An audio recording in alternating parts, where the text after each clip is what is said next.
जीवन में हम सभी कभी ना कभी ऐसे मोड़ पर खड़े होते हैं जहां हमें संदेह होता है, क्या सही है, क्या गलत है, क्या हमें आगे बढ़ना चाहिए या रुक जाना चाहिए। लेकिन क्या आप जानते हैं कि महाभारत के सबसे महान योद्धा अर्जुन भी इसी संशय में फंस गए थे, और तब उन्हें जो शिक्षा मिली वह आज भी हमारे जीवन को बदल सकती है। यह कहानी है अर्जुन की, पांडवों के महान योद्धा की। जब कुरुक्षेत्र के युद्ध में उनका सामना अपने ही परिवार, गुरु और मित्रों से हुआ तो उनका मन विचलित हो गया, और तब श्री कृष्ण ने उन्हें जो ज्ञान दिया वह भगवत गीता के रूप में अमर हो गया। अर्जुन ने चारों ओर देखा, एक ओर उनके भाई और मित्र थे, दूसरी ओर उनके गुरु, चाचा और रिश्तेदार। उनका मन कमजोर पड़ गया, उनके हाथ कांपने लगे, उनका शरीर पसीने से भर गया। उन्होंने अपना गांडीव धनुष गिरा दिया और श्री कृष्ण की ओर मुड़े। कृष्ण, मैं यह युद्ध कैसे लड़ सकता हूं? मैं अपने ही परिवार पर बाण कैसे चला सकता हूं? मुझे इसमें कोई विजय नहीं दिखती। मेरा मन दुख से भर गया है।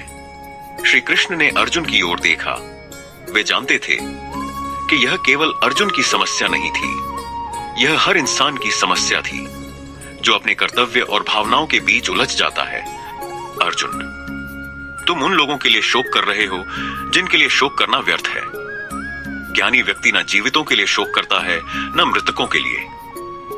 आत्मा अजर अमर है, यह न जन्म लेती है न मरती है। श्री कृष्ण ने अर्जुन को यह महान सत्य बताया कि हमारा शरीर नश्वर है लेकिन आत्मा अमर है। उन्होंने अर्जुन को उनके कर्तव्य की याद दिलाई। एक योद्धा का धर्म यह है कि वह धर्म की रक्षा के लिए युद्ध करे, फल की चिंता किए बिना। कर्म करो अर्जुन, लेकिन फल की इच्छा मत करो, नफरत से नहीं बल्कि धर्म के लिए युद्ध करो। सच्चा ज्ञान वही है जो निस्वार्थ कर्म में है।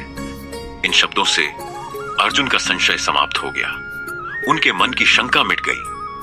अब वे युद्ध के लिए तैयार थे, निजी स्वार्थ के लिए नहीं बल्कि धर्म की रक्षा के लिए।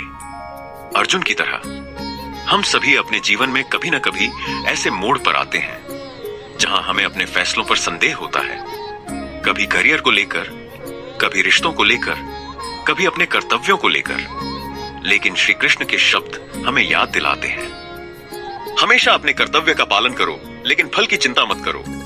भय को त्यागो और ज्ञान से निर्णय लो। हम केवल शरीर नहीं बल्कि अमर आत्मा हैं, इसलिए आत्मिक उन्नति पर ध्यान दो। अगर हम इन शिक्षाओं को अपने जीवन में अपनाएं तो हमें कभी संशय और भय नहीं होगा। हम अपने जीवन के हर युद्ध को आत्मविश्वास से लड़ सकेंगे, अर्जुन की तरह। क्या यह कहानी आपको प्रेरित लगी? नीचे कमेंट करें और बताइए कि आपने इस कहानी से क्या सीखा। अगर आपको यह वीडियो पसंद आया तो इसे लाइक करें, चैनल को सब्सक्राइब करें और घंटी का बटन दबाएं ताकि आप हमारी अगली प्रेरणादायक कहानियां मिस न करें।